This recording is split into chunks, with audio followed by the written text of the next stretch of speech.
सत श्री अकाल। Ajit web TV देखने वाले सारे ही दर्शकों का अजीत खबरों के अज दे इस बुलेटिन के स्वागत। मैं कमलप्रीत सिंह ते रोजाना की तरह आओ सब तो पहला जानते हैं अज दियां चोणवीं खबरां। अमृतसर के वार्ड नंबर 68 ਨੂੰ वकफ बोर्ड वालों 850 घरां ਨੂੰ खाली करन दा मिलिया नोटिस। पंजाब आउंदे ही चरणजीत चन्नी ਨੂੰ सौंपे सम्मन। लोकां ਨੂੰ भीड़ वालियां थावां ते मास्क पहनण दी सलाह। हरियाणा श्रोमणी कमेटी ਨੂੰ मिलिया नवा प्रधान ਅਤੇ श्रोमणी कमेटी प्रधान एडवोकेट धामी ने हरियाणा कमेटी के अहुदेदारां की चोण ਨੂੰ ਕੀਤਾ ਰੱਦ। ਤੇ ਹੁਣ ਇਹਨਾਂ ਖਬਰਾਂ ਦਾ ਵਿਸਥਾਰ ਤੇ ਬਾਕੀ ਦੀਆਂ ਅਹਿਮ ਖਬਰਾਂ ਦੀ ਜਾਣਕਾਰੀ। ਜਲੰਧਰ ਦੇ ਲਤੀਫਪੁਰਾ 'ਚ ਘਰਾਂ ਦੇ ਉਜਾੜੇ ਤੋਂ ਬਾਅਦ ਹੁਣ ਅੰਮ੍ਰਿਤਸਰ ਦੇ ਵਾਰਡ ਨੰਬਰ 68 ਦੇ ਲੋਕਾਂ ਨੂੰ ਵਕਫ ਬੋਰਡ ਵੱਲੋਂ 850 ਘਰਾਂ ਨੂੰ ਖਾਲੀ ਕਰਨ ਦਾ ਨੋਟਿਸ ਮਿਲਿਆ ਹੈ। ਲੋਕਾਂ ਨੂੰ ਮਿਲੇ ਇਸ ਨੋਟਿਸ ਤੋਂ ਬਾਅਦ ਉਹਨਾਂ ਵਿੱਚ ਭਾਰੀ ਰੋਸ ਪਾਇਆ ਜਾ ਰਿਹਾ ਹੈ। इस दौरान कौंसलर और प्रधानों ने अधिकारियों के नाल मीटिंग की जिथे उन्होंने कहा कि बेशक ये जगह वकफ बोर्ड की है पर पिछले कई सालों तो लोग उत्थे रह रहे हैं। उन्होंने कहा कि लोगों नाल कोई बेइंसाफी नहीं होने दी जाएगी, उन्होंने किसी किस्म की परेशानी का सामना नहीं करन दिता जाएगा। इस दौरान लगभग 2 घंटे वकफ बोर्ड के अधिकारियों ने इलाके के नुमाइंदियों नाल मीटिंग की। इस मौके वकफ बोर्ड ने उत्थे पहुँच के लोगों नूं महीने का किराया लैण लई मनाउण दी कोशिश की पर लोकां ते वर्कर बोर्ड विचाले झड़प हो गई। हाँ जी, अज जी साड़ी पहला भी जी मेरी मीटिंग हुई सी चंडीगढ़ के जो मैंबर आए सी मेरे ऑफिस के ही, उदों भी मैं तुहानूं पहला भी तुहाडे प्रैस दे विच दस्सिया सी कि उन्होंने असीं अपने मते दस्से सी। अज उस मुतलक इन्हां दे जिहड़े हैड ने चंडीगढ़ दे सॉरी पंजाब दे अज फरूकी साहब साडे मेरे नाल गल करन आए हैं मेरी टीम नाल। ते अज वेखो बाकी उन्होंने जो कि उन्होंने दस्सिया ਤੁਹਾਨੂੰ ਹੁਣੇ ਤੁਸੀਂ ਉਹਨਾਂ ਦੀ ਬਾਈਟ ਲਿੱਤੀ ਕਿ 1914 ਦੇ ਵਿੱਚ ਕੋਈ ਇਹਨਾਂ ਦਾ ਬਣਿਆ ਸੀ ਐਕਟ ਤੇ 1950 ਦੇ ਵਿੱਚ ਮੈਂ ਤੁਹਾਡੇ ਚੈਨਲ ਰਾਹੀਂ ਇਹਨਾਂ ਨੂੰ ਦੱਸਣਾ ਚਾਹਾਂਗਾ 1966 ਦੇ ਵਿੱਚ ਇੱਕ ਹੋਰ ਐਕਟ ਬਣਿਆ ਸ਼ਤਰੂ ਐਕਟ ਜਿਹਨੂੰ ਅਸੀਂ ਕਹਿੰਦੇ ਆ। ਠੀਕ ਹੈ, ਉਹਦੇ ਨਾਲ ਹੋਇਆ ਕਿ 1947 ਦੇ ਵਿੱਚ ਜਦੋਂ ਵੰਡ ਹੋਈ ਉਹਦੇ ਵਿੱਚ ਸਾਫ਼-ਸਾਫ਼ ਦੱਸ ਦਿੱਤਾ ਗਿਆ ਸੀ ਕਿ ਜਿਹੜੀ ਜਗ੍ਹਾ ਹਿੰਦੁਸਤਾਨ 'ਚ ਉਹ ਹਿੰਦੁਸਤਾਨ ਦੀ ਹੈ, ਜਿਹੜੀ ਜਗ੍ਹਾ ਪਾਕਿਸਤਾਨ 'ਚ ਚਲ ਗਈ ਉਹ ਪਾਕਿਸਤਾਨ ਦੀ, ਉਹ ਮਸਲਕੀ ਜਗ੍ਹਾ ਵਾ। ਇਹ ਜਿਹੜੀ ਜਗ੍ਹਾ ਵਾ ਇਹ ਹਿੰਦੁਸਤਾਨ ਦੀ ਹੈ। ਠੀਕ ਹੈ, ਜਿਵੇਂ ਸਰਕਾਰੀ ਜਗ੍ਹਾ ਕਹਿੰਦੇ ਆ ਤੇ ਆਖਰ ਜਿਹੜੇ ਮੇਰੀ ਵਾਰਡ ਦੇ ਵਿੱਚ ਬੈਠੇ ਨੇ ਉਹ ਵੀ ਸਰਕਾਰੀ, ਉਹ ਹਿੰਦੁਸਤਾਨੀ ਆ, ਆਪਾਂ ਕੋਈ ਪਾਕਿਸਤਾਨ ਦੇ ਨਹੀਂ ਗਏ, ਕੋਈ ਬਾਹਰ ਦੀ ਚੀਜ਼ ਨਹੀਂ ਗਈ। ਤੇ ਬਸ ਮੈਨੂੰ ਇਸੇ ਚੀਜ਼ ਦਾ ਇਹਨਾਂ ਤੋਂ ਖਤਰਾ ਲੱਗਦਾ ਵਾ ਕਿ ਜਿਹੜੀ ਲਤੀਫਪੁਰਾ ਦੇ ਵਿੱਚ ਜੋ ਕੰਮ ਇਹਨਾਂ ਨੇ ਉਹ ਵੀ ਸਰਕਾਰ ਪੰਜਾਬ ਸਰਕਾਰ ਦਾ ਹੀ ਸੀ, ਉਹ ਜੋ ਉਹਨਾਂ ਨੇ ਉੱਥੇ ਕਰ ਦਿੱਤਾ ਉਸੇ ਤਰੀਕੇ ਨਾਲ ਹੀ ਮੇਰੀ ਵਾਰਡ ਦੇ ਵਿੱਚ ਵੀ ਕੋਈ ਇਸ ਤਰੀਕੇ ਦਾ ਕੋਈ ਕੰਮ ਨਾ ਹੋ ਜੇ। ਤੇ ਕਿੰਨੀ ਜਿਹੜੀ ਜਗ੍ਹਾ ਵਾ ਤੇ ਕਿੰਨੇ ਲੋਕ ਨੇ ਉਸ ਜਗ੍ਹਾ ਦੇ ਵਿੱਚ ਅੱਜ ਤੱਕ ਜਾਣ ਬਸ ਇਹਨਾਂ ਨੇ ਹੀ ਸਾਨੂੰ ਦੱਸਿਆ ਵਾ ਸਾਨੂੰ ਕਿ 850 ਜਿਹੜਾ ਇਹ ਦੱਸਣ ਦੇ ਨੇ ਕਿ 850 ਜਿਹੜਾ ਘਰ ਆ ਇਹਨਾਂ ਦੀ ਜਗ੍ਹਾ ਦੇ ਵਿੱਚ ਬਣਿਆ ਹੋਇਆ, ਉਹ ਇਹਨਾਂ ਦੀ ਕਹਿਣਾ ਵਾ ਕਿ ਇਹਨਾਂ ਦੀ ਜਗ੍ਹਾ ਵਾ, ਪਰ ਅਸੀਂ ਨਹੀਂ ਇਸ ਚੀਜ਼ ਨੂੰ ਮੰਨਦੇ ਕਿ ਇਹ ਜਗ੍ਹਾ ਵਕਫ ਬੋਰਡ ਦੀ ਹੈ। ਤੇ ਜਿਹੜਾ ਮੁਸਲਿਮ ਭਾਈਚਾਰਾ ਇੱਥੇ ਪਹੁੰਚਿਆ ਸੀ ਉਹਨਾਂ ਦਾ ਕੀ ਕਾਰਨ ਸੀ ਤੇ ਉਹਨਾਂ ਨੇ ਕੀ ਕੁਝ ਜਿਹੜੀਆਂ ਗੱਲਾਂ ਨੇ ਉਹ ਕੀਤੀਆਂ ਗਈਆਂ? ਮੁਸਲਿਮ ਭਾਈਚਾਰਾ ਜਿਹੜਾ ਹੈਗਾ ਜੀ, ਮੁਸਲਿਮ ਭਾਈਚਾਰਾ ਇਹਨਾਂ ਦਾ ਜਿਹੜਾ ਵਾ ਉਹ ਸਰਵੈਂਟ ਆ, ਉਹਨਾਂ ਦਾ ਤੁਸੀਂ ਦੇਖਿਆ ਹੀ ਹੋਵੇਗਾ, ਸ਼ਾਇਦ ਤੁਸੀਂ ਪਹਿਲਾਂ ਆਏ ਹੋਵੋਗੇ, ਉਹ ਇਹਨਾਂ ਨੂੰ ਪੇ ਕਰਦੇ ਆ, ਤਨਖਾਹਾਂ ਦਿੰਦੇ ਆ, ਤਨਖਾਹ ਲਾਈਆਂ ਹੋਈਆਂ ਵਾ ਇਸੇ ਤਰੀਕੇ ਨਾਲ ਹੀ ਕਿ ਸਾਡੇ ਹਿੰਦੁਸਤਾਨ 'ਚ ਪੈਸੇ ਇਕੱਠੇ ਕਰ ਕਰਕੇ ਮੁਸਲਿਮ ਭਾਈਚਾਰਾ ਆਪਣਾ ਉਹਨਾਂ ਨੂੰ ਸਰਵੈਂਟ ਦੇ ਕੇ ਉਹਨਾਂ ਨੂੰ ਤਗੜੇ ਕਰਨ ਦੇ ਨੇ, ਉਹਨਾਂ ਨੂੰ ਪੈਸੇ ਦੇਣ ਦੇ, ਉਹਨਾਂ ਘਰ ਸਾਡਾ ਸਾਰੇ ਸਾਡੇ ਖੂਨ ਨਿਚੋੜ ਕੇ ਸਾਡੇ ਗਰੀਬਾਂ ਦੇ ਖੂਨ ਪਸੀਨੇ ਦੀ ਕਮਾਈ ਨਿਚੋੜ ਕੇ ਆਪਣੇ ਉੱਥੇ ਦੇ ਰਹੇ ਨਹੀਂ ਵੰਡਦੇ। ਮੈਂ ਮੰਗ ਇਹੀ ਕਰਦਾ ਜੀ ਤੁਹਾਡੇ ਚੈਨਲਾਂ ਰਾਹੀਂ ਤੁਹਾਡੀ ਪ੍ਰੈਸ ਰਾਹੀਂ ਇਹੀ ਮੰਗ ਕਰਦਾ ਵਾਂ ਸੈਂਟਰ ਗੌਰਮੈਂਟ ਕੋ ਵੀ ਤੇ ਪੰਜਾਬ ਗੌਰਮੈਂਟ ਕੋ ਵੀ ਕਿ ਜਿਹੜੀ ਸਾਡੀ ਚੀਜ਼ ਆ ਹਿੰਦੁਸਤਾਨ ਦੀ ਚੀਜ਼ ਆ ਸਾਨੂੰ ਹਿੰਦੁਸਤਾਨ ਨੂੰ ਹੀ ਦੇ ਦਿੱਤੀ ਜਾਵੇ। ਜਿਹੜੇ ਜਿੱਥੇ ਜਿਹੜਾ ਬੈਠਾ ਵਾ ਉਹਨੂੰ ਜਿਸ ਤਰੀਕੇ ਮਰਜ਼ੀ ਭਾਵੇਂ ਉਹਨੂੰ ਉਹਦਾ ਮਾਲਕਾਨਾ ਹੱਕ ਦੇ ਦਿੱਤਾ ਜਾਵੇ। ਇਹ ਮੰਗ ਕਰਦਾ ਮੈਂ ਤੁਹਾਡੇ ਚੈਨਲ ਰਾਹੀਂ ਸਾਰੇ ਆਪਣੇ ਜਿੰਨੇ ਵੀ ਹੈਗੇ ਸੈਂਟਰ ਗੌਰਮੈਂਟ ਕੋ ਵੀ ਪੰਜਾਬ ਗੌਰਮੈਂਟ ਕੋ ਵੀ। ਜੇਕਰ ਤੁਹਾਡੀਆਂ ਮੰਗਾਂ ਨਹੀਂ ਮੰਨੀਆਂ ਜਾਂਦੀਆਂ ਤੇ ਫਿਰ ਆਉਣ ਵਾਲਾ ਕਦਮ ਕੀ ਹੋਵੇ? ਆਉਣ ਵਾਲਾ ਕਦਮ ਵੇਖੋ ਜੀ, ਜਦੋਂ ਕਹਿੰਦੇ ਘਰ ਇੱਕ ਚਿੜੀ ਦਾ ਵੀ ਅੱਲ ਨਾ ਤੋੜੀਏ ਤੇ ਉਹ ਵੀ ਅੱਗੋਂ ਕੁਛ ਨਾ ਕੁਛ ਹੀਲਾ ਵਸੀਲਾ ਜ਼ਰੂਰ ਕਰਦੀ ਹੈ। ਇਸੇ ਤਰੀਕੇ ਜਦੋਂ ਸਾਡੇ ਬੱਚਿਆਂ ਦੀ ਛੱਤਾਂ ਖੋਣ ਵਾਲੇ ਬੰਨੇ ਆਉਣਗੇ ਤੇ ਫਿਰ ਜੋ ਸਾਡੇ ਕੋਲ ਬਣ ਸਕੇਗਾ ਕਦਮ ਅਸੀਂ ਜ਼ਰੂਰ ਕਰਾਂਗੇ ਜੀ, ਉਹ ਕੁਛ ਨਾ ਕੁਛ ਕਰਾਂਗੇ। देखो मैं ਜਦੋਂ ਦਾ ਮੈਨੂੰ ਇਹ ਜ਼ਿੰਮੇਵਾਰੀ ਦਿੱਤੀ ਗਈ ਹੈ ਵਕਫ ਬੋਰਡ ਦੇ ਐਡਮਿਨਿਸਟ੍ਰੇਟਰ ਦੀ ਤੇ ਮੈਂ ਕੋਸ਼ਿਸ਼ ਕਰ ਰਿਹਾ ਹੈਗਾ ਕਿ ਸ਼ਹਿਰ ਜਾ ਕਰਕੇ ਉੱਥੇ ਜਿਹੜੀ ਮੁਸਲਿਮ ਡਾਇਸਪੋਰਾ ਹੈਗਾ, ਜਿਹੜੇ ਲੋਕੀ ਹੈਗੇ ਨੇ ਉਹਨਾਂ ਦੀ ਮਸਜਿਦਾਂ ਦੇ ਮਸਲੇ ਨੇ, ਉਹਨਾਂ ਦੇ ਮਸਲੇ ਜਿਹੜੇ ਇਮਾਮਾਂ ਦੀ ਤਨਖਾਹਾਂ ਤੇ ਬਾਕੀ ਹੋਰ ਜਿਹੜੇ ਇਦਾਰੇ ਵਕਫ ਬੋਰਡ ਦੇ ਅੰਡਰ ਚੱਲਦੇ ਨੇ ਉਹਨੂੰ ਦੇਖਿਆ ਜਾਵੇ ਚੰਗੇ ਤਰੀਕੇ ਨਾਲ। ਦੂਜੀ ਗੱਲ ਸਾਡੇ ਆਪਣੇ ਲੈਸੀਜ਼ ਦਾ ਇਸ਼ੂ ਹੈਗਾ ਕਿ ਜਿਹੜੇ ਲੈਸੀਜ਼ ਸਾਡੇ ਹੈਗੇ ਨੇ ਉਹਨਾਂ ਦੀ ਪਰੇਸ਼ਾਨੀਆਂ ਦੇਖੀਆਂ ਜਾਣ। ਇਹ ਤੋਂ ਇਲਾਵਾ ਜਿਹੜੀ ਨਜਾਇਜ਼ ਕਬਜ਼ੇ 'ਚ ਸਾਡੀ ਜ਼ਮੀਨਾਂ ਹੈਗੀਆਂ ਉਹਦੇ ਬਾਰੇ ਤਸਫੀਆ ਕੀਤਾ ਜਾਵੇ। ਸਾਡੇ ਵੱਲੋਂ ਐਫਰਟ ਇਹ ਕੀਤਾ ਜਾ ਰਿਹਾ ਹੈਗਾ ਕਿ ਜਿਹੜੇ ਬੰਦੇ ਜਿਨ੍ਹਾਂ ਨੇ ਬਹੁਤ ਸਮਾਂ ਤੋਂ ਵਕਫ ਬੋਰਡ ਦੀ ਜ਼ਮੀਨ ਤੇ ਕਾਬਿਜ਼ ਨੇ ਤੇ ਉਹਨਾਂ ਨੇ ਕੋਈ ਕਿਰਾਇਆ ਵਗੈਰਾ ਨਹੀਂ ਦਿੱਤਾ ਗਿਆ। ਉਹਨਾਂ ਵੱਲੋਂ ਮੇਰੇ ਵੱਲੋਂ ਉਹਨਾਂ ਤੋਂ ਇਹ ਅਪੀਲ ਹੈਗੀ ਕਿ ਉਹ ਇਹਦੇ ਵਿੱਚ ਆਪਣੇ ਜਿਹੜੇ ਡਿਊਜ਼ ਹੈਗੇ ਉਹ ਕਲੀਅਰ ਕਰਕੇ ਇਹਦੇ ਵਿੱਚ ਲੈਸੀ ਹੋ ਜਾਣ। ਜੇ ਨਹੀਂ ਹੋਗਾ ਤਾਂ ਸਰਕਾਰ ਦੀ ਵੀ ਨੀਅਤ ਜਿਹੜੀ ਪਾਲਿਸੀ ਹੈਗੀ ਉਹਦੇ ਮੁਤਾਬਿਕ ਆਪਾਂ ਜਿਹੜੀ ਵਕਫ ਬੋਰਡ ਦੀ ਪ੍ਰਾਪਰਟੀ ਹੈਗੀ ਉਹ ਸਰਕਾਰੀ ਪ੍ਰਾਪਰਟੀ ਹੈਗੀ ਤਾਂ ਉਹਨੂੰ ਆਪਾਂ ਜਿਹੜਾ ਹੈਗਾ ਸਰਕਾਰੀ ਤਰੀਕੇ ਨਾਲ ਆਜ਼ਾਦ ਕਰਾਵਾਂਗੇ। ਤੇ ਲੋਕਾਂ ਦਾ ਸਭ ਤੋਂ ਪਹਿਲੇ ਇਹ ਸਵਾਲ ਹੈ ਕਿ ਪਿਛਲੇ ਕਈ ਸਾਲਾਂ ਤੋਂ ਇੱਥੇ ਰਹਿ ਰਹੇ ਨੇ ਤੇ ਵਕਫ ਬੋਰਡ ਨੇ ਕਦੀ ਆ ਕੇ ਉਹਨਾਂ ਨੂੰ ਪੁੱਛਿਆ ਨਹੀਂ ਕਿ ਤੁਸੀਂ ਆਪਣਾ ਕਿਰਾਇਆ ਨਹੀਂ ਦਿੱਤਾ, ਜਾਂ ਹਰ ਸਾਲ ਦੇ ਹਿਸਾਬ ਨਾਲ ਜਾਂ 10 ਸਾਲ ਦੇ ਹਿਸਾਬ ਨਾਲ ਕਿਸੇ ਵੇਲੇ ਵੀ ਵਕਫ ਬੋਰਡ ਨਹੀਂ ਪਹੁੰਚਿਆ। ਹੁਣ ਅੱਜ ਇੰਨੇ ਸਾਲਾਂ ਬਾਅਦ ਉਹਨਾਂ ਨੂੰ ਵਕਫ ਬੋਰਡ ਆ ਕੇ ਕਹਿੰਦਾ ਇਹਦਾ ਕਿਰਾਇਆ ਦੇਵੋ।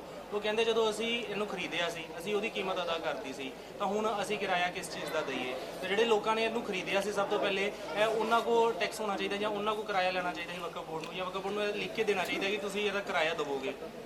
ਪਹਿਲੀ ਗੱਲ ਤੇ ਹੈ ਕਿ ਵਕਫ ਬੋਰਡ ਦੀ ਕਿਸੇ ਜ਼ਮੀਨ ਦੀ ਕੋਈ ਰਜਿਸਟਰੀ ਨਹੀਂ ਹੋ ਸਕਦੀ ਤੇ ਜਿਹੜੇ ਬੰਦੇ ਉੱਥੇ ਬੈਠੇ ਹੋਣਗੇ ਜਾਂ ਉਹਨਾਂ ਨੇ ਕੁਝ ਕੀਤਾ ਹੋਣਾ ਜਾਂ ਮਕਾਨ ਬਣਾਏ ਹੋਣਗੇ, ਵਕਫ ਬੋਰਡ ਅੰਡਰ ਸਟਾਫਡ ਸੀਗਾ। ਇਹਦੇ ਕੋਲ ਆਪਣੇ ਬੰਦੇ ਵੀ ਬਹੁਤ ਪੂਰੇ ਤਰੀਕੇ ਨਾਲ ਨਹੀਂ ਸੀਗੇ, ਜਿਹਦੇ ਕਰਕੇ ਜਿੰਨੀ ਜ਼ਮੀਨਾਂ ਇਹਦੇ ਫੈਲੀਆਂ ਸੀਗੀਆਂ ਉਹਦੇ ਸਾਰੇ ਜਿਹੜੀ ਚੀਜ਼ਾਂ ਹੈਗੀਆਂ ਉਹਦਾ ਤਸਫੀਆ ਕਰਨਾ, ਉਹਨੂੰ ਐਕੂਮੂਲੇਟ ਕਰਨਾ, ਦੇਖਣਾ ਉਹ ਵਕਫ ਬੋਰਡ ਲਈ ਪੋਸੀਬਲ ਨਹੀਂ ਸੀ। ਪਿਛਲੇ ਦਿਨਾਂ ਸਰਕਾਰ ਵੱਲੋਂ ਇੰਪਲੋਈਜ਼ ਪ੍ਰੋਵਾਈਡ ਕੀਤੇ ਗਏ, ਨਵੀਆਂ ਭਰਤੀਆਂ ਕੀਤੀਆਂ ਗਈਆਂ। ਉਦੋਂ ਬਾਅਦ ਜਿਹੜੀ ਪ੍ਰਾਪਰਟੀਜ਼ ਹੈਗੀ ਈਵਨ ਸਰਕਾਰ ਵੱਲੋਂ ਜੀਓ ਟੈਗਿੰਗ ਕਰਾਈ ਗਈ ਹੈਗੀ। ਜਿਹੜਾ ਪਾਰਲੀਮੈਂਟ ਦਾ ਐਕਟ ਹੈਗਾ ਉਹਦੇ ਮੁਤਾਬਿਕ ਸਰਕਾਰ ਦੇ ਲੈਵਲ ਤੇ ਪ੍ਰੋਜੈਕਟ ਕਰਕੇ ਜਿੰਨੀ ਵੀ ਵਕਫ ਦੀ ਪ੍ਰਾਪਰਟੀ ਹੈਗੀ ਉਹਦੇ ਗਜ਼ਟ ਨੋਟੀਫਿਕੇਸ਼ਨ ਜਿਹੜੇ ਹੈਗੇ ਨੇ ਉਹਦੇ ਮੁਤਾਬਿਕ ਉਹਨੂੰ ਆਇਡੈਂਟੀਫਾਈ ਕੀਤਾ ਗਿਆ ਹੋਇਆ। ਇਹ ਜਿਹੜੀ ਚੀਜ਼ਾਂ ਹੈਗੀਆਂ, ਦੇਖੋ ਮੈਂ ਇਹ ਇਸ ਗੱਲ ਨੂੰ ਤੁਸੀਂ ਕਹਿ ਦਿਓ ਕਿ ਲੋਕਾਂ ਨੂੰ ਇਹ ਪਤਾ ਨਾ ਹੋਵੇ ਕਿ ਉਹ ਜ਼ਮੀਨ ਕਿਸ ਚੀਜ਼ ਦੀ ਹੈਗੀ, ਕਿੱਥੇ ਹੈਗੀ, ਇਹ ਮੈਂ ਇਸ ਨੂੰ ਐਕਸੈਪਟ ਇਸ ਕਰਕੇ ਨਹੀਂ ਕਰਾਂਗਾ ਕਿ ਜੇ ਅਗਰ ਰਜਿਸਟਰੀ ਵਾਲੀ ਜ਼ਮੀਨ ਹੋਵੇ ਤਾਂ ਰਜਿਸਟਰੀ ਹੋਣੀ ਚਾਹੀਦੀ ਹੈ, ਤੇ ਜੇ ਅਗਰ ਰਜਿਸਟਰੀ ਨਹੀਂ ਹੋ ਰਹੀ ਹੈ ਤਾਂ ਜਿਹੜਾ ਖਰੀਦਾਰ ਹੈਗਾ ਜਿਹਨੂੰ ਕਹਿੰਦੇ ਮੁਸ਼ਤਰੀ ਹੁਸ਼ਿਆਰ ਬਾਸ਼, ਜਦੋਂ ਉਹਨੂੰ ਜਗ੍ਹਾ ਮਿਲ ਰਹੀ ਹੋਵੇ ਉਹਨੂੰ ਹੁਸ਼ਿਆਰ ਰਹਿਣਾ ਚਾਹੀਦਾ ਹੈਗਾ ਕਿ ਕੋਈ ਗੱਲ ਜੋ ਸਾਨੂੰ ਦਿੱਤੀ ਜਾ ਰਹੀ ਹੈ ਇਹ ਕਹਿ ਕੇ ਕਿ ਤੁਹਾਡੀ ਮਾਲਕੀ ਹੈਗੀ ਹੈ, ਮਾਲਕੀ ਹੋ ਜੂਗੀ, ਉਹਦੇ ਬਾਰੇ ਮੁਸ਼ਤਰੀ ਨੂੰ ਖੁਦ ਵੀ ਪਤਾ ਕਰਨਾ ਚਾਹੀਦਾ ਹੈਗਾ, ਉਹਨੂੰ ਹੁਸ਼ਿਆਰ ਰਹਿਣਾ ਚਾਹੀਦਾ ਹੈਗਾ। ਇਸ ਮਾਮਲੇ 'ਚ ਸਾਡੀ ਹਮਦਰਦੀ ਉਹਨਾਂ ਨਾਲ ਹੈਗੀ, ਪਰ ਆਪਾਂ ਇਹ ਚਾਹ ਰਹੇ ਹੈਗੇ ਕਿ ਜਿਹੜੇ ਸਾਡੇ ਉਹ ਬੰਦੇ ਨੇ ਸਾਡੇ ਨਾਲ ਜੇ ਅਗਰ ਲੈਸੀ ਹੋ ਜਾਣਗੇ ਔਨ ਨੋਮੀਨਲ ਰੇਟਸ ਤੇ ਸਾਡੇ ਵੱਲੋਂ ਉਹਨੂੰ ਹਰਾਸਮੈਂਟ ਕਰਨ ਦਾ ਕੋਈ ਮਕਸਦ ਨਹੀਂ ਹੈਗਾ। ਪਰ ਜਿਹੜੀ ਵਕਫ ਦੀ ਪ੍ਰਾਪਰਟੀ ਹੈਗੀ ਉਹ ਵਕਫ ਦੀ ਪ੍ਰਾਪਰਟੀ ਤੇ ਜਿਹੜੀ ਹੈਗੀ ਉਹ ਇਹਦੇ ਵਿੱਚ definitely Waqf will claim it. ਇਸ ਤੋਂ ਪਹਿਲਾਂ ਤੁਸੀਂ ਦੇਖੋ ਪੰਜਾਬ ਸਰਕਾਰ ਵੱਲੋਂ ਐਫਰਟ ਕੀਤਾ ਗਿਆ, ਜਿੰਨੀ ਵੀ ਜ਼ਮੀਨਾਂ ਕਿਸੇ ਦੂਜੇ ਨਜਾਇਜ਼ ਕਬਜ਼ਿਆਂ 'ਚ ਸੀਗੀਆਂ ਉਹਨੂੰ ਛਡਾਇਆ ਗਿਆ ਨਾ। ਹੁਣ ਤੁਸੀਂ ਇਹ ਤਾਂ ਨਹੀਂ ਕਹਿ ਸਕਦੇ ਕਿ ਜੀ ਪਹਿਲਾਂ ਤੇ ਜੀ 50 ਸਾਲ ਤੋਂ ਚਲੀ ਆ ਰਹੀ ਜ਼ਮੀਨਾਂ ਕਬਜ਼ੇ 'ਚ ਸੀ ਸਰਕਾਰੀਆਂ, ਤੁਸੀਂ ਹੁਣ ਕਿਉਂ ਛਡਾ ਰਹੇ? ਇਹ ਤਾਂ ਦਾਵਾ ਨਹੀਂ ਕੀਤਾ ਜਾ ਸਕਦਾ ਨਾ। ਹੁਣ ਜਿਹੜੀ ਵਕਫ ਦੀ ਜ਼ਮੀਨ ਹੈਗੀ ਉਹਦਾ ਗਜ਼ਟ ਨੋਟੀਫਿਕੇਸ਼ਨ ਕੀਤਾ ਹੋਇਆ ਹਰ ਇੱਕ ਜਗ੍ਹਾ ਦਾ, ਉਹ ਜਗ੍ਹਾ ਸੇਲ ਨਹੀਂ ਹੋ ਸਕਦੀ, ਕਿਸੇ ਵੀ ਤਰੀਕੇ ਨਾਲ ਉਹਦੀ ਰਜਿਸਟਰੀ ਨਹੀਂ ਹੋ ਸਕਦੀ। ਤੇ ਜੇ ਅਗਰ ਕਿਸੇ ਕੋਲ ਰਜਿਸਟਰੀ ਹੈ ਤਾਂ ਦਿਖਾਵੇ, ਆਪਾਂ ਉਹਦੀ ਜਿਹੜੀ ਹੈਗੀ ਉਹ ਕਰਾ ਲਾਂਗੇ, ਮਿੰਤੀ ਕਰਾ ਲਾਂਗੇ। ਜੇ ਉਹਨਾਂ ਦਾ ਦਾਵਾ ਬੰਦਾ ਹੈਗਾ ਤਾਂ ਵਿਲ ਗਿਵ ਅਪ। ਗੱਲ ਇਹ ਕਲੀਅਰ ਕਰ ਦਿਓ, ਜਿਹੜੇ ਤੁਸੀਂ ਐਕਟ ਦੀ ਗੱਲ ਕਰ ਰਹੇ ਹੋ ਕਿ ਜਿਹੜਾ ਐਕਟ ਪਾਸ ਹੋਇਆ ਉਸ ਦੇ ਅਕੋਰਡਿੰਗ ਜਿਹੜਾ ਨੋਟੀਫਿਕੇਸ਼ਨ ਤੇ ਤੁਸੀਂ ਇਹ ਕਰ ਰਹੇ ਹੋ, ਉਹ ਐਕਟ ਕਿਹੜਾ ਤੇ ਕਦੋਂ ਪਾਸ ਹੋਇਆ ਸੀ? ਇਹ ਵਕਫ ਐਕਟ ਹੈਗਾ, ਇਹ ਪਾਰਲੀਮੈਂਟ ਨੇ ਪਾਸ ਕੀਤਾ ਹੋਇਆ, 1950 ਚ ਪਾਸ ਹੋਇਆ ਹੈਗਾ। ਇਹ ਪੁਰਾਣਾ ਐਕਟ ਹੈਗਾ, ਇਹਦੇ ਵਿੱਚੋਂ ਅਮੈਂਡਮੈਂਟ ਵੀ 1914 ਚ ਆਇਆ ਹੋਇਆ, ਜਿਹਦੇ ਵਿੱਚ ਵਕਫ ਦੀ ਜਿਸ ਤਰੀਕੇ ਨਾਲ ਪ੍ਰਾਪਰਟੀ ਦੀ ਦੁਰਵਰਤੋਂ ਹੋ ਰਹੀ ਸੀਗੀ ਉਹਨੂੰ ਦੇਖਦੇ ਹੋਏ ਸਰਕਾਰ ਨੇ ਇਹਦੇ ਵਿੱਚ ਨਵੇਂ ਜਿਹੜੀ ਹੈਗੇ ਉਹ ਰੂਲਸ ਇਹਦੇ ਵਿੱਚ ਇੰਟਰੋਡਿਊਸ ਕੀਤੇ ਨੇ, ਜਿਹਦੇ ਮੁਤਾਬਿਕ ਜੇ ਅਗਰ ਵਕਫ ਦੀ ਪ੍ਰਾਪਰਟੀ ਤੇ ਕੋਈ ਵੀ ਕਿਸੇ ਤਰੀਕੇ ਦੀ ਦੁਰਵਰਤੋਂ ਕਰੂਗਾ ਉਹਨਾਂ ਦੇ ਖਿਲਾਫ FIR ਹੋ ਸਕਦੀਆਂ ਨੇ। ਇਹ ਕੋਗਨਾਈਜ਼ੇਬਲ ਆਫੈਂਸ ਹੈ ਐਂਡ ਨਾਨ ਬੇਲੇਬਲ ਆਫੈਂਸ ਹੈਗਾ। ਇਸ ਕਰਕੇ ਪਾਰਲੀਮੈਂਟ ਵੱਲੋਂ ਜਿਹੜੇ ਇਸ ਚੀਜ਼ ਦਾ ਅਮੈਂਡਮੈਂਟ ਕੀਤਾ ਗਿਆ ਹੋਇਆ, ਵਕਫ ਬੋਰਡ ਆਪਣੇ ਉਸ ਰਾਈਟ ਨੂੰ ਐਕਸਰਸਾਈਜ਼ ਕਰਦੇ ਆ। ਸਰ ਜਿਹੜੇ ਤੁਸੀਂ 2014 ਦੇ ਐਕਟ ਦੀ ਗੱਲ ਕਰ ਰਹੇ ਹੋ ਉਹਦੇ ਨੋਟੀਫਿਕੇਸ਼ਨ ਜਾਰੀ ਹੋਇਆ ਸੀ, ਉਹ ਪਾਰਲੀਮੈਂਟ ਦੇ ਵਿੱਚ ਪਾਸ ਨਹੀਂ ਹੋਇਆ ਸੀ। ਤਾਂ ਇੱਕ ਆਰਟੀਕਲ ਇਹ ਵੀ ਹੈ ਕਿ ਜੇਕਰ ਪਾਰਲੀਮੈਂਟ ਦੇ ਵਿੱਚ ਜਿਹੜਾ ਨੋਟੀਫਿਕੇਸ਼ਨ ਹੈ ਉਹ ਪਾਸ ਨਹੀਂ ਹੁੰਦਾ ਤਦ ਤੱਕ ਉਹ ਲਾਗੂ ਨਹੀਂ ਕੀਤਾ ਜਾ ਸਕਦਾ। ਨੋਟੀਫਿਕੇਸ਼ਨ ਬਗੈਰ ਲਾਗੂ ਹੋਏ ਤੇ ਆਪਾਂ ਲਾਗੂ ਕਰ ਹੀ ਨਹੀਂ ਸਕਦੇ ਨਾ। ਜਿਹੜਾ ਲਾਗੂ ਨਾ ਹੋਇਆ ਹੋਵੇ ਐਕਟ ਉਹਨੂੰ ਆਪਾਂ ਕਿੱਦਾਂ ਲਾਗੂ ਕਰ ਦਾਂਗੇ? ਤੇ ਨਾਲੇ ਕੋਗਨੀਜ਼ੈਂਸ ਕੋਰਟ ਲੈ ਰਹੀਆਂ ਨੇ ਸਾਡੇ ਆਪਣੇ ਜਿਹੜੇ ਉਹ ਅਮੈਂਡਮੈਂਟ ਕੀਤੇ ਗਏ ਨੇ, ਅਮੈਂਡਮੈਂਟਸ ਦਾ ਕੋਰਟ ਕੋਗਨੀਜ਼ੈਂਸ ਲੈ ਰਹੀਆਂ ਹੈਗੀਆਂ। ਤਾਂ ਕੋਰਟ ਨੂੰ ਵੀ ਤਾਂ ਪਤਾ ਹੈਗਾ ਨਾ ਕਿ ਜਿਹੜੀ ਚੀਜ਼ ਪਾਸ ਨਾ ਹੋਈ ਹੋਵੇ ਉਹਦਾ ਕੋਗਨੀਜ਼ੈਂਸ ਕਿੱਦਾਂ ਲੈ ਲੂਗੀ। ਸਾਬਕਾ ਮੁੱਖ ਮੰਤਰੀ ਚਰਨਜੀਤ ਸਿੰਘ ਚੰਨੀ ਦੇ ਪੰਜਾਬ ਆਉਂਦਿਆਂ ਹੀ ਉਹਨਾਂ ਉੱਪਰ ਸ਼ਿਕੰਜਾ ਕੱਸਣਾ ਸ਼ੁਰੂ ਹੋ ਗਿਆ ਹੈ। ਚਰਨਜੀਤ ਸਿੰਘ ਚੰਨੀ ਨੂੰ ਮਾਨਸਾ ਦੀ ਅਦਾਲਤ ਵੱਲੋਂ ਪੰਜਾਬ ਪੁਲਿਸ ਰਾਹੀਂ ਸੰਮਨ ਸੌਂਪੇ ਗਏ ਹਨ। ਮਾਨਸਾ ਪੁਲਿਸ ਅਨੁਸਾਰ ਚੰਨੀ ਨੂੰ ਮਾਨਸਾ ਦੀ ਅਦਾਲਤ ਵਿੱਚ 12 ਜਨਵਰੀ ਨੂੰ ਪੇਸ਼ ਹੋਣ ਲਈ ਕਿਹਾ ਗਿਆ ਹੈ। ਹਾਸਲ ਜਾਣਕਾਰੀ ਮੁਤਾਬਕ ਪੁਲਿਸ ਵੱਲੋਂ ਇਹ ਸੰਮਨ ਮਾਨਸਾ ਦੇ ਡੀਐਸਪੀ ਸੰਜੀਵ ਗੋਇਲ ਨੇ ਅੱਜ ਮਰਹੂਮ ਪੰਜਾਬੀ ਗਾਇਕ ਸਿੱਧੂ ਮੂਸੇਵਾਲਾ ਦੇ ਘਰ ਜਾ ਕੇ ਉਸ ਵੇਲੇ ਸੌਂਪੇ ਜਦੋਂ ਚੰਨੀ ਉੱਥੇ ਰਾਤ ਤੋਂ ਠਹਿਰੇ ਹੋਏ ਸਨ। ਇਹ ਸੰਮਨ ਉਹਨਾਂ ਨੂੰ ਵਿਧਾਨ ਸਭਾ ਚੋਣਾਂ ਵੇਲੇ ਮਾਨਸਾ ਤੋਂ ਕਾਂਗਰਸ ਦੇ ਉਮੀਦਵਾਰ ਮਰਹੂਮ ਪੰਜਾਬੀ ਗਾਇਕ ਸਿੱਧੂ ਮੂਸੇਵਾਲਾ ਦੀ ਚੋਣ ਦੌਰਾਨ ਲੰਘੇ ਸਮੇਂ ਤੋਂ ਬਾਅਦ ਕੀਤੇ ਗਏ ਚੋਣ ਪ੍ਰਚਾਰ ਤੇ ਵੱਧ ਇਕੱਠ ਕਰਨ ਲਈ ਥਾਣਾ ਸਿਟੀ 1 ਵਿਖੇ ਦਰਜ ਮਾਮਲੇ ਸੰਬੰਧੀ ਹਨ। ਅੱਜ ਮੈਂ ਬਾਹਰੋਂ ਆਇਆ, ਪੰਜਾਬ ਦੇ ਵਿੱਚ ਐਂਟਰ ਕਰਿਆ ਤੇ ਪੰਜਾਬ ਦੇ ਵਿੱਚ ਐਂਟਰ ਕਰਨ ਦੇ ਸਮੇਤ ਨਾਲ ਹੀ ਮੈਂ ਸਭ ਤੋਂ ਪਹਿਲਾਂ ਆਪਣੇ ਪਰਿਵਾਰ ਮੂਸੇਵਾਲਾ ਜੀ ਦੇ ਮਾਤਾ ਪਿਤਾ ਜੀ ਦੇ ਨਾਲ ਸੋਗ ਪ੍ਰਗਟ ਕਰਨਾ ਹੈ ਤੇ ਬਹੁਤ ਹੀ ਦੁਖਦਾਇਕ ਜਿਹੜਾ ਇਹ ਵਾਕਿਆ ਹੋਇਆ, ਘਟਨਾ ਵਾਪਰੀ ਹੈ, ਉਸ ਦਾ ਅਫਸੋਸ ਕਰਨ ਆਇਆ ਪਰਿਵਾਰ ਦੇ ਨਾਲ। ਪਰ ਬਦਕਿਸਮਤੀ ਨਾਲ ਜਦ ਮੈਂ ਰਸਤੇ 'ਚ ਆ ਰਿਹਾ ਸੀ ਤਾਂ ਮੈਨੂੰ ਪੁਲਿਸ ਦਾ ਮੈਸੇਜ ਮਿਲਿਆ ਕਿ ਤੁਸੀਂ ਇੱਥੇ ਆਓ ਨਾ, ਤੁਹਾਨੂੰ ਅਰੈਸਟ ਕਰਾਂਗੇ। ਮੈਂ ਕਿਹਾ ਵੀ ਮੈਂ ਅਫਸੋਸ ਜ਼ਰੂਰ ਕਰਨਾ ਪਰਿਵਾਰ ਦੇ ਨਾਲ, ਜੇ ਤੁਸੀਂ ਅਰੈਸਟ ਕਰਨਾ ਤਾਂ ਤੁਸੀਂ ਕਰ ਲਿਓ। ਮੈਂ ਮੈਸੇਜ ਅੱਗੇ ਤੋਂ ਕਰਤਾ, ਫਿਰ ਦੁਬਾਰੇ ਮੈਸੇਜ ਆ ਗਿਆ ਕਿ ਜੇ ਤੁਸੀਂ ਆਉਣਾ ਤਾਂ ਆ ਕੇ ਜਦੇ ਚਲੇ ਜਾਓ ਜੀ, ਰਾਤ ਨਾ ਰਹੋ ਉਹਨਾਂ ਦੇ ਕੋਲ। ਮੈਂ ਕਿਹਾ ਜੀ ਮੈਂ ਰਾਤ ਵੀ ਰਹਿਣਾ ਹੈ, ਬਾਕੀ ਜਿਵੇਂ ਤੁਹਾਡੀ ਮਰਜ਼ੀ ਉਸ ਤਰ੍ਹਾਂ ਕਰ ਲਿਓ। ਹੁਣ ਮੈਂ ਜਦੋਂ ਆਇਆ ਤਾਂ ਪੁਲਿਸ ਆਈ ਹੋਈ ਸੀ ਇੱਥੇ, ਉਹਨਾਂ ਨੇ ਮੈਨੂੰ ਇੱਕ ਸੰਮਣ ਦਿੱਤੀ ਹੈ ਕਿਉਂਕਿ ਜਦੋਂ ਮੈਂ ਤੇ ਮੂਸੇਵਾਲਾ ਜੀ ਇਹਨਾਂ ਦੇ ਇਲੈਕਸ਼ਨ ਦੇ ਆਖਰੀ ਦਿਨ ਇੱਥੇ ਆਏ ਹੈ ਤਾਂ ਵਿਰੋਧੀ ਪਾਰਟੀ ਨੇ ਸ਼ਿਕਾਇਤ ਕਰਕੇ ਇਲੈਕਸ਼ਨ ਕਮਿਸ਼ਨ ਤੋਂ ਇੱਕ ਪਰਚਾ ਦਰਜ ਕਰਾਇਆ ਸੀ 188 ਦਾ ਬੇਲੇਵਲ ਆਫੈਂਸ ਹੈ। ਉਹ ਅਸਲ ਦੇ ਵਿੱਚ ਝੂਠਾ ਪਰਚਾ ਸੀ, ਉਹਦੇ ਵਿੱਚ ਸੱਚਾਈ ਨਹੀਂ ਸੀ, ਉਹ ਆਮ ਆਦਮੀ ਪਾਰਟੀ ਦੀ ਸ਼ਿਕਾਇਤ ਤੇ ਹੋਇਆ ਸੀ। ਉਸ ਦਾ ਜਿਹੜਾ ਚਲਾਨ ਹੈ ਸਿੱਧੂ ਮੂਸੇਵਾਲਾ ਜੀ ਦੀ ਮੌਤ ਤੋਂ ਬਾਅਦ ਚਲਾਨ ਦੇਤਾ ਉਹਨਾਂ ਤੇ ਮੇਰੇ ਤੇ, ਜਦ ਕਿ ਜਦੋਂ ਬੰਦੇ ਦੀ ਮੌਤ ਹੋ ਜੇ ਉਸ ਤੋਂ ਬਾਅਦ ਚਲਾਨ ਉਹਦੇ ਤੇ ਨਹੀਂ ਦਿੱਤਾ ਜਾਂਦਾ, ਕੈਂਸਲੇਸ਼ਨ ਭਰੀ ਜਾਂਦੀ ਉਹਦੇ ਵਾਸਤੇ। ਲੇਕਿਨ ਇਹਨਾਂ ਨੇ ਚਲਾਨ ਦੇਤਾ ਜਿਹੜਾ ਕਿ ਇਹਨਾਂ ਨੂੰ ਦੇਣਾ ਚਾਹੀਦਾ ਨਹੀਂ ਸੀ। ਜੇ ਮੇਰੇ ਤੇ ਵੀ ਦੇਣਾ ਸੀ ਤਾਂ ਪਹਿਲਾਂ ਮੈਨੂੰ ਪੁੱਛ ਤਾਂ ਲੈਂਦੇ ਕਿ ਮੇਰਾ ਬਿਆਨ ਕਿਆ ਉਹਦੇ ਵਿੱਚ, ਮੇਰਾ ਪੱਖ ਕਿਆ ਹੈ। ਔਰ ਫਿਰ ਅੱਜ ਜਦੋਂ ਮੈਂ ਅਫਸੋਸ ਕਰਨ ਆ ਰਿਹਾ, ਵੈਸੇ ਵੀ ਤਾਂ ਮੈਂ ਇੱਥੇ ਰਹਿੰਦਾ ਹਾਂ, ਪਹਿਲਾਂ ਵੀ ਰਿਹਾ, ਚਲਾਨ ਮੇਰੇ ਉਸ ਤੋਂ ਬਾਅਦ ਦਿੱਤਾ, ਮੈਂ ਇਲੈਕਸ਼ਨ ਤੋਂ ਬਾਅਦ ਵੀ 2 ਮਹੀਨੇ ਘਰ ਰਿਹਾ, ਉਦੋਂ ਬੁਲਾ ਕੇ ਪੁੱਛ ਲੈਂਦੇ ਜਾਂ ਬਾਅਦ ਦੇ ਵਿੱਚ ਮੈਨੂੰ ਪੁੱਛ ਲੈਂਦੇ, ਫਿਰ ਵੀ ਮੈਂ ਇੱਥੇ ਆਉਣਾ। ਲੇਕਿਨ ਅੱਜ ਖਾਸ ਤੌਰ 'ਤੇ ਮੂਸੇਵਾਲਾ ਜੀ ਦੀ ਘਰ ਆਉਣ 'ਤੇ ਮੈਨੂੰ ਜਿਹੜਾ ਰੋਕਿਆ ਗਿਆ, ਇਹ ਮਾੜੀ ਗੱਲ ਕੀਤੀ ਹੈ ਸਰਕਾਰ ਨੇ।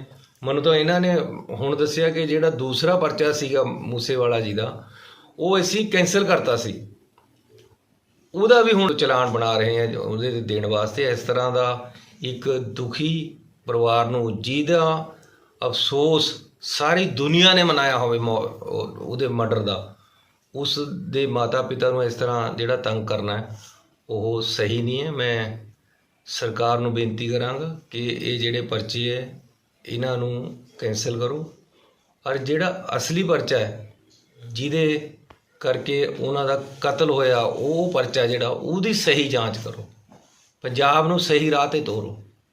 ਇਹ ਜਿਹੜੀਆਂ ਦੁਖਦਾਇਕ ਪੰਜਾਬ ਦੇ ਵਿੱਚ ਜਿਹੜੇ ਬੈਨ ਪੈ ਰਹੇ ਹੈ ਇਹ ਬੰਦ ਹੋਣ, ਰੰਗਲੇ ਪੰਜਾਬ ਦੀ ਗੱਲ ਕਰੋ, ਬੈਨ ਜਿਹੜੇ ਪੈਣ ਲੱਗੇ ਇਹ ਰੋਕਣੇ ਚਾਹੀਦੇ। ਹਾਲਾਤਾਂ ਨੂੰ ਕਿਵੇਂ ਦੇਖਦੇ ਹੋ ਲਗਾਤਾਰ?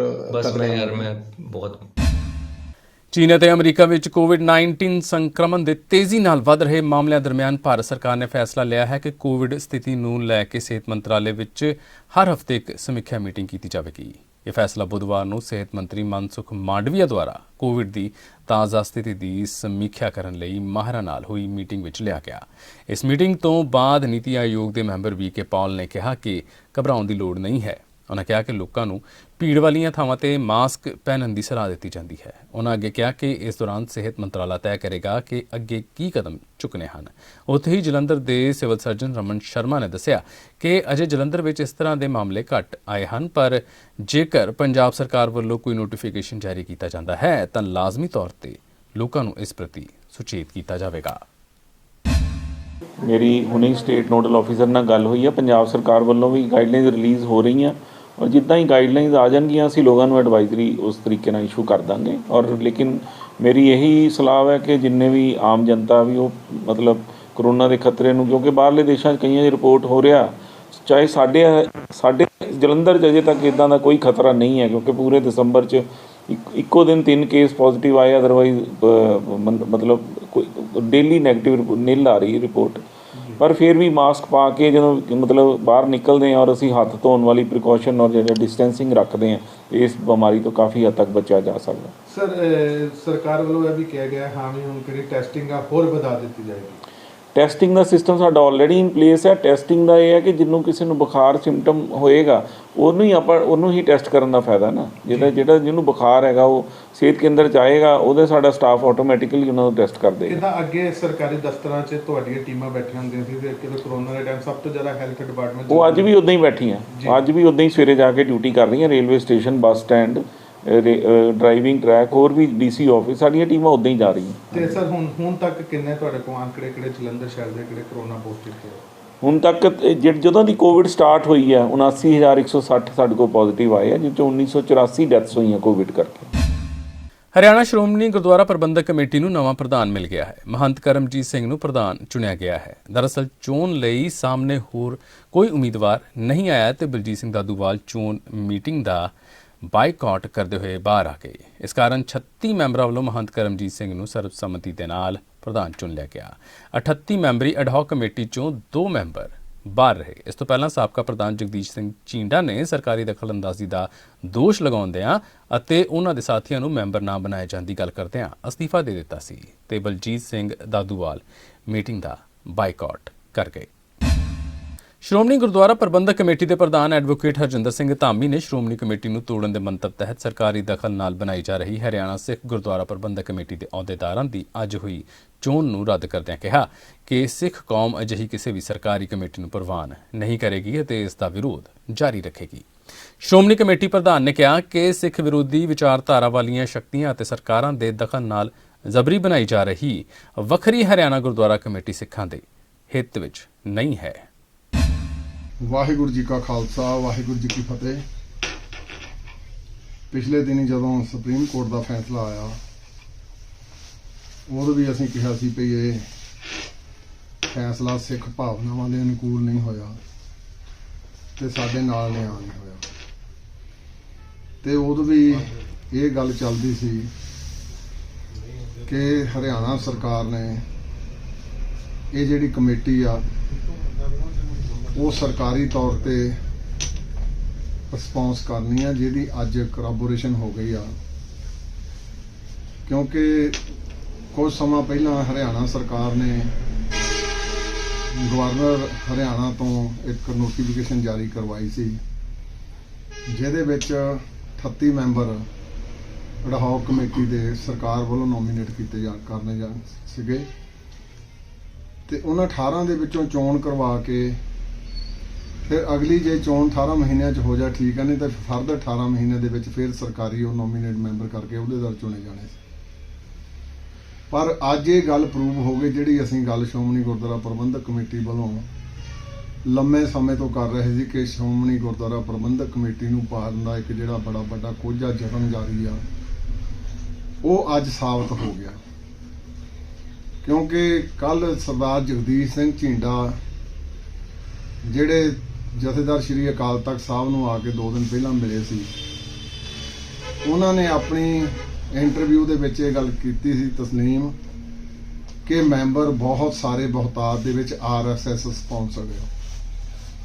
ਸੋ ਉਹ ਗੱਲ ਕੱਲ ਪ੍ਰੂਵ ਹੋ ਗਈ ਸੀ। ਉਹਨਾਂ ਨੇ ਸ਼ਰੇਆਮ ਇਹ ਐਲੀਗੇਸ਼ਨ ਲਾਏ ਸੀ ਔਰ ਅੱਜ ਬੜੀ ਵੱਡੀ ਇੱਕ ਗਲਤੀ ਮੈਂ ਕਹਿ ਸਕਦਾ, ਕਦੇ ਵੀ ਚਾਹੇ ਛੋਟੇ ਗੁਰਦੁਆਰੇ ਦੇ ਅਹੁਦੇਦਾਰਾਂ ਦੀ ਚੋਣ ਹੋਵੇ ਚਾਹੇ ਵੱਡਿਆਂ ਦੀ ਹੋਵੇ, ਤੇ ਖਾਸ ਕਰਕੇ ਜਿਹੜੇ ਕਮੇਟੀਆਂ ਦੀਆਂ ਚੋਣਾਂ ਹੁੰਦੀਆਂ, ਚਾਹੇ ਦਿੱਲੀ ਗੁਰਦੁਆਰਾ ਪ੍ਰਬੰਧਕ ਕਮੇਟੀ ਆ ਚਾਹੇ ਸ਼੍ਰੋਮਣੀ ਗੁਰਦੁਆਰਾ ਪ੍ਰਬੰਧਕ ਕਮੇਟੀ ਆ, ਉਹਦੀ ਪਰੰਪਰਾ ਆ ਵੀ ਗੁਰੂ ਘਰ ਜਾ ਕੇ ਸਤਿਗੁਰੂ ਜੀ ਦੀ ਹਾਜ਼ਰ ਨਾਜ਼ਰ ਧੰਨ ਧੰਨ ਗੁਰੂ ਗ੍ਰੰਥ ਸਾਹਿਬ ਮਹਾਰਾਜ ਜੀ ਨੂੰ ਪ੍ਰਕਾਸ਼ਮਾਨ ਕਰਕੇ ਤੇ ਫਿਰ ਹੁਕਮਨਾਮਾ ਲੈ ਕੇ ਅਰਦਾਸ ਕਰਕੇ ਉਹਦੀ ਚੋਣ ਹੁੰਦੀ।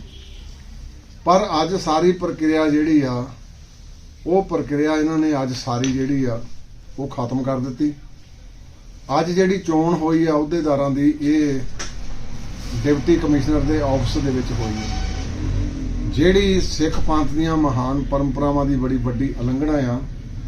ਤੇ ਇਹ ਵੀ ਗੱਲ ਅੱਜ ਦਰਸਾਉਂਦੀ ਆ ਕਿ ਇਹ ਸਿੱਖਾਂ ਦੀ ਚੁਣੀ ਹੋਈ ਬਾਹਰ ਸੰਸਥਾ ਨਹੀਂ, ਇਹ ਕੇਵਲ ਤਾਂ ਕੇਵਲ ਸਰਕਾਰ ਦੀ ਚੁਣੀ ਹੋਈ ਸੰਸਥਾ ਹੈ। ਇਸ ਕਰਕੇ ਅੱਜ ਚੋਣ ਸ਼ੁਰੂ ਹੋਣ ਤੋਂ ਬਾਅਦ ਸਰਦਾਰ ਬਲਜੀਤ ਸਿੰਘ ਜੀ, ਸੰਤ ਬਲਜੀਤ ਸਿੰਘ ਜੀ ਦਾਦੂਵਾਲ ਵੱਲੋਂ ਬਾਈਕਾਟ ਕਰ ਦੇਣਾ, ਉਹ ਵੀ ਇਹ ਗੱਲ ਦਰਸਾਉਂਦਾ ਕਿ ਹਰਿਆਣਾ ਕਮੇਟੀ ਜਿਹੜੀ ਆ ਉਹਦੀ ਕਿੱਥੇ ਤੱਕ, ਕਿਸ ਤਰਜ ਤੱਕ ਸਰਕਾਰੀਕਰਨ ਹੋਇਆ, ਉਹ ਅੱਜ ਪ੍ਰੂਵ ਹੋ ਗਿਆ। ਸੋ ਮੈਂ ਇਹਨੂੰ ਮੁੱਢੋਂ ਹੀ ਰੱਦ ਕਰਦਾ। ਕੱਲ ਵੀ ਮੈਂ ਕੁਰੂਕਸ਼ੇਤਰ ਉੱਥੇ ਇੱਕ ਇੰਟਰਵਿਊ ਦੇ ਵਿੱਚ ਕਿਹਾ ਸੀ ਕਿ ਜੇ ਹਾਲੇ ਵੀ ਚੀਫ ਮਿਨਿਸਟਰ ਹਰਿਆਣਾ ਇਸ ਗੱਲ ਦੀ ਤਸਦੀਕ ਕਰਨ ਕਿ ਸਰਕਾਰੀ ਨਹੀਂ, ਤੇ ਫਿਰ ਇਹਦੀ ਚੋਣ ਜਿਹੜੀ ਆ ਉਹ ਮੁਲਤਵੀ ਕਰ ਦਿੱਤੀ ਜਾਵੇ। ਪਰ ਅੱਜ ਇਹ ਚੋਣ ਜਿਹੜੀ ਆ ਉਹ ਸਰਕਾਰੀ ਪੈਮਾਨੇ ਤੇ ਹੋਈ ਆ, ਤੇ ਮੈਂ ਸਮਝਦਾ ਲੰਮੇ ਸਮੇਂ ਤੋਂ ਜਿਹੜਾ ਆਪਾਂ ਰੋਜ਼ ਕਹਿ ਰਹੇ ਸੀਗੇ ਕਿ ਇਹ ਹਰਿਆਣਾ ਗੁਰਦੁਆਰਾ ਪ੍ਰਬੰਧਕ ਕਮੇਟੀ ਇਹ ਸਰਕਾਰ ਦੀ ਆ, ਤੇ ਅੱਜ ਉਹ ਪ੍ਰੂਵ ਹੋ ਗਈ।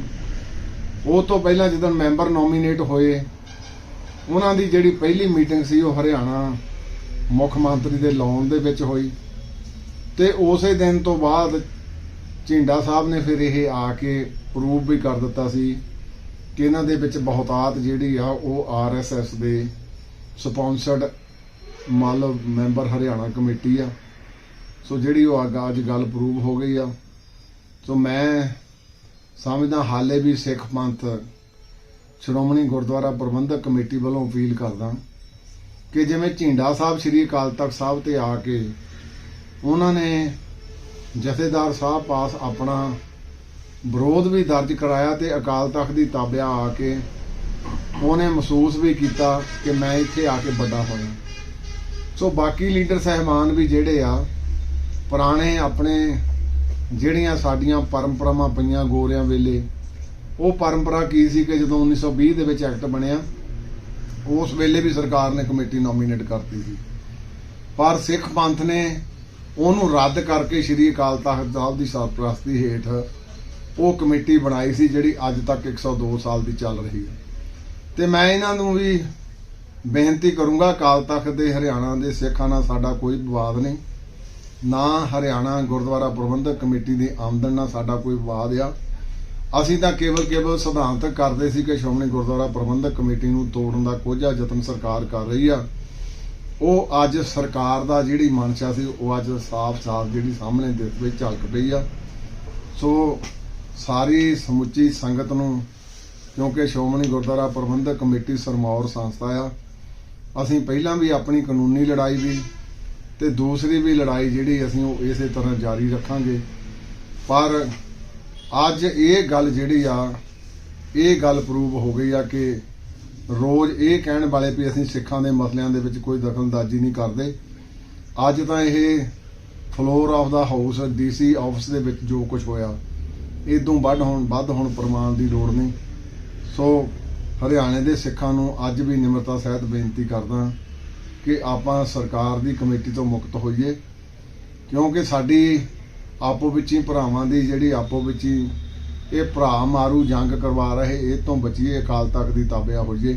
ਵਾਹਿਗੁਰੂ ਜੀ ਕਾ ਖਾਲਸਾ, ਵਾਹਿਗੁਰੂ ਜੀ ਕੀ ਫਤਿਹ। ਬਾਪੂ ਜੀ, ਲਗਾਤਾਰ ਪਿਛਲੇ ਸਮੇਂ ਤੋਂ ਦੇਖਿਆ ਜਾ ਰਿਹਾ ਵੀ ਜਦੋਂ ਤੁਸੀਂ ਪ੍ਰਧਾਨ ਰਹੇ ਹੋ, ਦੂਸਰੀ ਵਾਰੀ ਆਏ ਹੋ, ਇੱਕ ਲਗਾਤਾਰ ਇਹ ਕੋਸ਼ਿਸ਼ ਕੀਤੀ ਜਾ ਰਹੀ ਹੈ ਵੀ ਸਿੱਖ ਪੰਥ ਨੂੰ ਪਾੜ ਦਿੱਤਾ ਜਾਵੇ। ਪਹਿਲਾਂ ਹਰਿਆਣਾ ਗੁਰਦੁਆਰਾ ਪ੍ਰਬੰਧਕ ਕਮੇਟੀ ਬਣਾਤੀ, ਅੱਜ ਸਿੱਧੇ ਤੌਰ ਤੇ ਇਲੈਕਸ਼ਨ ਕਰਤੇ। ਕੀ ਔਰ ਬਾਰ-ਬਾਰ ਤੁਹਾਡੇ ਵੱਲੋਂ ਅਪੀਲ ਕੀਤੀ ਜਾਂਦੀ ਹੈ, ਬਾਰ-ਬਾਰ ਤੁਹਾਡੇ ਵੱਲੋਂ ਬੇਨਤੀ ਕੀਤੀ ਜਾਂਦੀ ਹੈ, ਕੀ ਲੱਗਦਾ ਇਦਾਂ ਦੀਆਂ ਉਲਝੀਆਂ ਜਿਹੜੀਆਂ ਸਾਜ਼ਿਸ਼ਾਂ ਹੈ ਇਹਦੇ ਨਾਲ ਸਿੱਖ ਪੰਥ ਨੂੰ ਪਾੜਿਆ ਜਾ ਸਕਦਾ? ਦੇਖੋ, ਇਹ ਯਤਨ ਜਿਹੜਾ ਇਹਨਾਂ ਦਾ ਲੰਬੇ ਅਰਸੇ ਦਾ ਚੱਲ ਰਿਹਾ। ਪਹਿਲਾਂ ਕਾਂਗਰਸ ਐਵੇਂ ਦਖਲਅੰਦਾਜ਼ੀ ਕਰਦੀ ਸੀ, ਹੁਣ ਜਿੱਦਣ ਦਿੱਲੀ ਗੁਰਦੁਆਰਾ ਪ੍ਰਬੰਧਕ ਕਮੇਟੀ ਦੀ ਚੋਣ ਹੋਈ ਆ, ਉਹ ਸਾਫ਼ ਦਿਖਦਾ ਸੀ ਕਿ ਉਹ ਜਿਹੜੀ ਚੋਣ ਆ ਉਹਦੇ ਪਿੱਛੇ ਮਨਸਾ ਕੀ ਸੀ ਤੇ ਉਹਦੇ ਪਿੱਛੇ ਕੌਣ ਸੀ। ਉਹ ਕਿਉਂਕਿ ਮੈਂ ਆਪ ਦਿੱਲੀ ਗੁਰਦੁਆਰਾ ਪ੍ਰਬੰਧਕ ਕਮੇਟੀ ਦਾ ਮੈਂਬਰ ਆ, ਉਹ ਮੇਰੇ ਸਾਹਮਣੇ ਸਾਰਾ ਕੁਝ ਹੋਇਆ।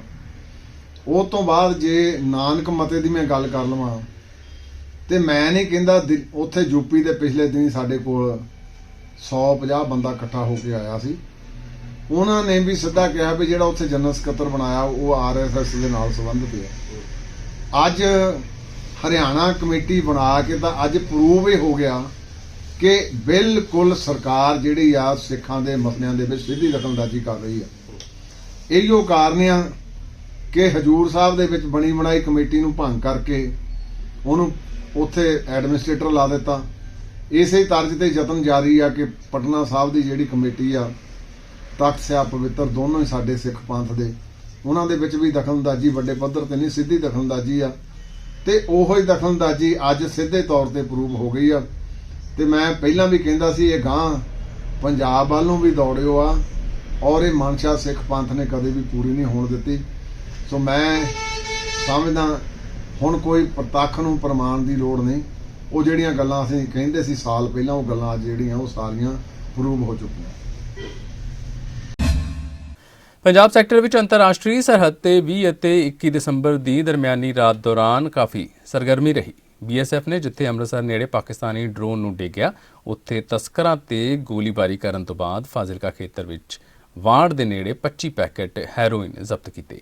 BSF ਅਧਿਕਾਰੀਆਂ ਨੇ ਦੱਸਿਆ ਕਿ ਬੁੱਧਵਾਰ ਤੜਕੇ 1:50 ਤੇ ਜਵਾਨਾਂ ਨੇ ਫਾਜ਼ਿਲਕਾ ਜ਼ਿਲ੍ਹੇ ਦੇ ਪਿੰਡ ਗੱਟੀ ਅਜਾਇਬ ਸਿੰਘ ਨੇੜੇ ਪੈਂਦੇ ਖੇਤਰ ਵਿੱਚ ਸਰਹੱਦੀ ਕੰਡਿਆਲੀ ਤਾਰ ਦੇ ਦੋਵੇਂ ਪਾਸੇ ਤਸਕਰਾਂ ਦੀ ਹਰਕਤ ਵੇਖੀ।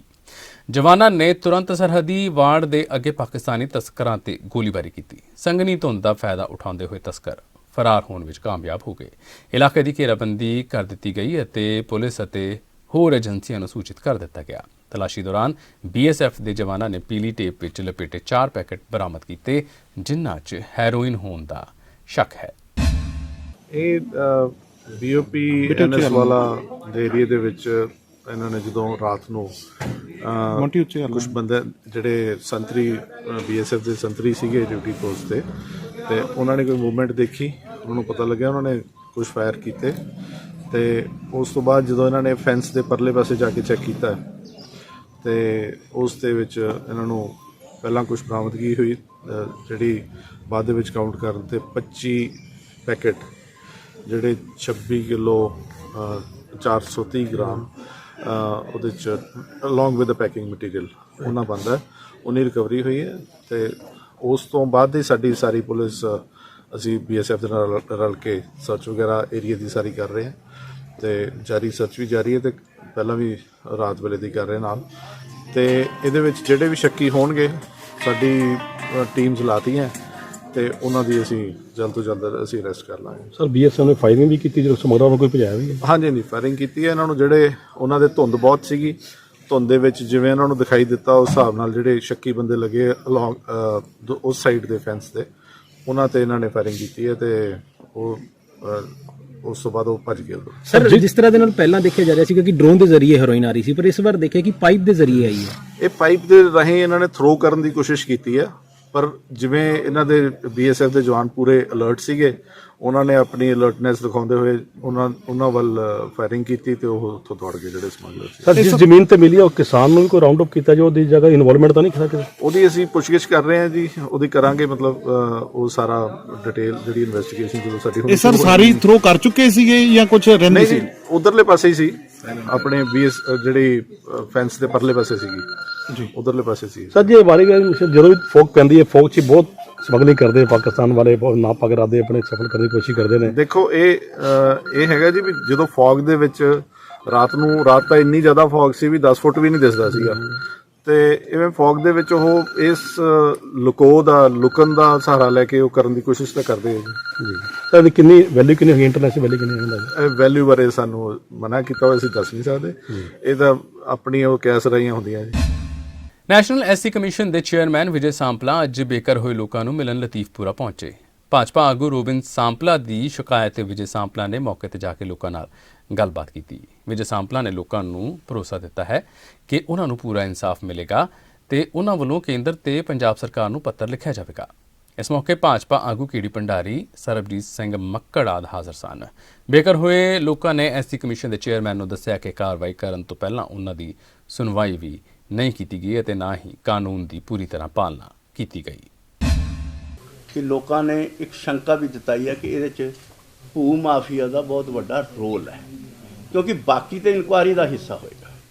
ਕਿਉਂਕਿ ਸਰਕਾਰ ਨੂੰ ਐਡੀ ਕੀ ਕਾਲੀ ਪੈ ਗਈ ਕਿ ਉਹ ਜ਼ਮੀਨ ਹਥਿਆਉਣ ਦੀ ਕੀ ਲੋੜ ਐਡੀ ਪੈ ਗਈ, ਜਦ ਕਿ 74 ਤੋਂ ਆ ਰਹੇ ਸੀ। ਔਰ ਉਸ ਤੋਂ ਪਹਿਲਾਂ ਕਿ ਉਹਦੇ ਵਿੱਚ ਹੀ ਸਾਨੂੰ ਇਹ ਵੀ ਦੱਸਿਆ ਗਿਆ ਕਿ ਇੰਪਰੂਵਮੈਂਟ ਟਰਸਟ ਦੇ ਵਿੱਚ ਇਹ ਵੀ ਪਹਿਲਾਂ ਜਦੋਂ ਮਾਹੌਲ ਬਣਿਆ ਸੀ ਕਿਤੇ ਢਾਉਣ ਦਾ, ਤੇ ਉਦੋਂ ਬਕਾਇਦਾ ਇਹਨਾਂ ਨੇ ਮਤਾ ਪਾ ਕੇ ਵੀ ਇਹ ਕਿਹਾ ਸੀ, ਇਹ ਦੱਸਿਆ ਗਿਆ, ਹਾਲੇ ਤੱਕ ਉਹਦਾ ਕੋਈ ਰਿਕਾਰਡ ਮੈਂ ਮੰਗਵਾਵਾਂਗਾ ਬਾਅਦ 'ਚ, ਕਿ ਨਾ ਢਾਏ ਜਾਣ। ਸੋ ਇਸ ਕਰਕੇ ਜੇ ਇੰਨੀਆਂ ਚੀਜ਼ਾਂ ਹੋ ਗਈਆਂ ਤਾਂ ਫਿਰ ਵੈਸੇ ਹੀ ਢਾਉਣਾ ਨਹੀਂ ਸੀ ਕਰਨਾ।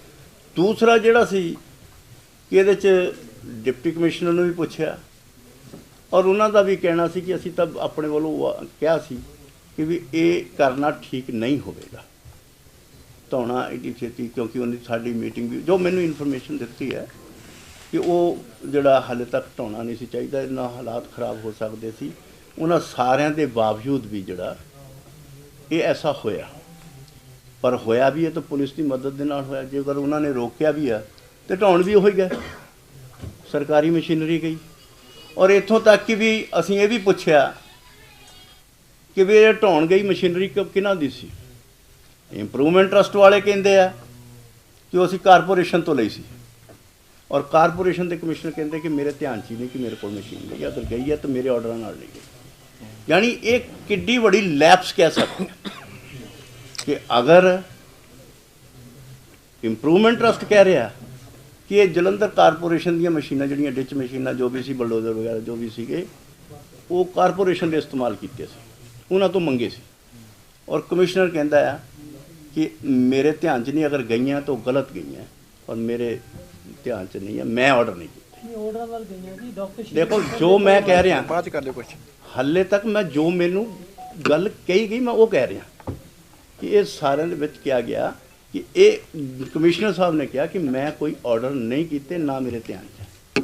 ਠੀਕ, ਸੋ ਵਰਬਲੀ ਗਈਆਂ, ਆਫੀਸ਼ੀਅਲੀ ਗਈਆਂ, ਕਿੱਦਾਂ ਗਈਆਂ, ਮੈਂ ਤੁਹਾਡੇ ਸਾਹਮਣੇ ਇਸ ਤੋਂ ਵੱਡਾ ਕੋਈ ਹੋਰ ਮੰਚ ਨਹੀਂ ਹੋ ਸਕਦਾ ਜਿਹਨੂੰ ਮੈਂ ਗੱਲ ਕਲੀਅਰ ਕਰ ਰਿਹਾ।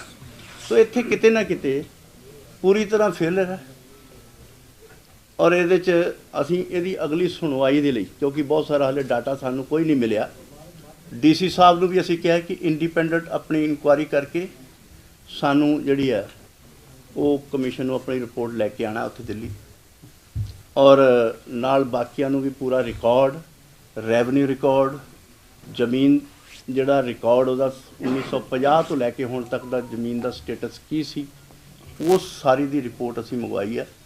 ਔਰ ਉਹਦੇ ਲਈ ਅਸੀਂ 10 ਜਨਵਰੀ 2023 ਇਹ ਡੇਟ ਫਿਕਸ ਕੀਤੀ ਹੈ ਕਿ ਉਹ ਦਿੱਲੀ ਦੇ ਵਿੱਚ ਉਹਨਾਂ ਦੀ ਹੀਅਰਿੰਗ ਜਿਹੜੀ ਸੁਣਵਾਈ ਹੋਏਗੀ, ਔਰ ਉਹਦੇ 'ਚ ਅਸੀਂ ਜਿਹੜਾ ਆ ਇਹ ਸਾਰੀਆਂ ਚੀਜ਼ਾਂ ਦਾ ਨਿਪਟਾਰਾ।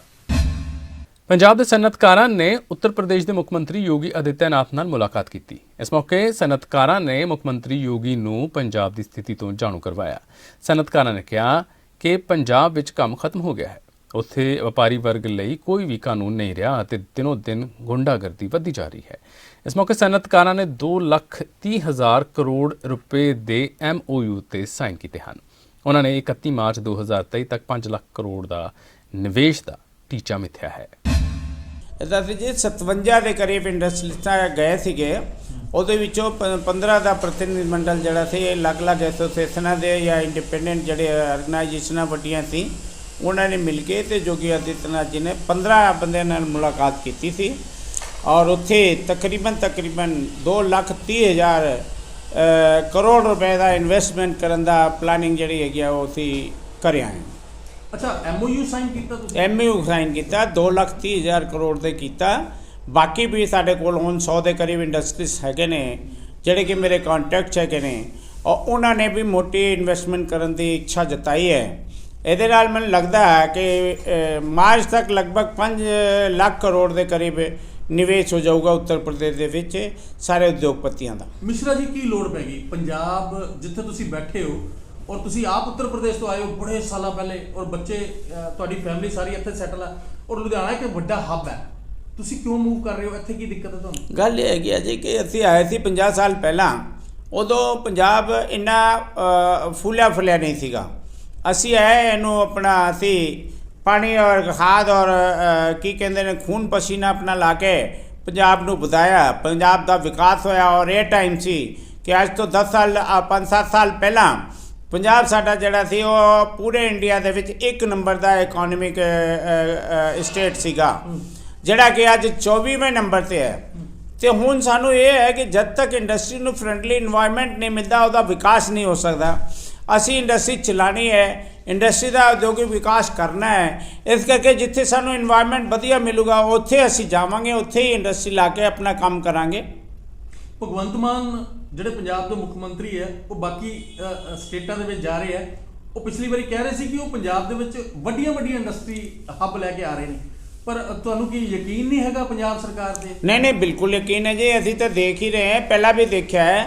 ਔਰ ਜਿੱਦਾਂ ਕਿ ਉਹ ਇੱਕ ਮਹਾਨ ਆਦਮੀ ਹੈ ਸਾਡੇ ਭਗਵੰਤ ਮਾਨ ਜੀ, ਸਾਡੇ ਚੀਫ ਮਿਨਿਸਟਰ ਹੀ ਨਹੀਂ, ਉੱਦਾਂ ਵੀ ਬਹੁਤ ਮਹਾਨ ਆਦਮੀ ਹੈ। ਉਹਨਾਂ ਨੂੰ ਬਾਹਰੋਂ ਫੋਟੋਆਂ ਖਿਚਾਉਣ ਦਾ, ਹੋਰ ਸਾਰਾ ਕਰਨ ਦਾ ਸ਼ੁਰੂ ਤੋਂ ਐਕਸਪੀਰੀਅੰਸ ਬਹੁਤ ਹੈ, ਬਚਪਨ ਤੋਂ ਹੀ। ਇਸ ਕਰਕੇ ਅੱਜ ਵੀ ਉਹ ਜਿਹੜੇ ਹੈਗੇ ਨੇ ਇੱਧਰ ਉੱਧਰ ਜਾਂਦੇ ਪਏ ਨੇ। ਲੇਕਿਨ ਤੁਸੀਂ ਇੱਥੇ ਦੇਖ ਲਿਓ ਕਿ 1 ਨਏ ਪੈਸੇ ਦਾ ਨਿਵੇਸ਼ ਪੰਜਾਬ ਦੇ ਵਿੱਚ ਨਹੀਂ ਆਊਗਾ, ਕਿਉਂਕਿ ਇੱਥੇ ਤਾਂ ਲਾ ਐਂਡ ਆਰਡਰ ਕੰਟਰੋਲ 'ਚ ਨਹੀਂ ਹੈ। ਇੱਥੇ ਗੈਂਗਵਾਰ ਹੁੰਦੀ ਪਈ ਹੈ, ਇੱਥੇ ਲੁੱਟ ਖਸੁੱਟ ਹੁੰਦੀ ਪਈ ਹੈ, ਇੱਥੇ ਫਿਰੌਤੀ ਮੰਗੀ ਜਾਂਦੀ ਹੈ, ਇੱਥੇ ਜਿਹੜਾ ਹੈਗਾ ਅਪਰਾਧੀਕਰਨ ਵਧਿਆ ਹੈ। ਇੱਥੇ ਜਿਹੜਾ ਇੰਡਸਟਰੀਜ਼ ਨੂੰ ਸਰੇਆਮ ਗੱਡੀ 'ਚ ਫੜ ਕੇ ਲੁੱਟ ਲਿੱਤਾ ਜਾਂਦਾ ਹੈ, ਡਕੈਤੀਆਂ ਹੁੰਦੀ ਪਈਆਂ, ਖੋਹ ਦੀ ਵਾਰਦਾਤਾਂ ਹੁੰਦੀ ਪਈਆਂ, ਲੇਕਿਨ ਇਹ ਕੰਟਰੋਲ ਤੋਂ ਬਾਹਰ ਹੈ।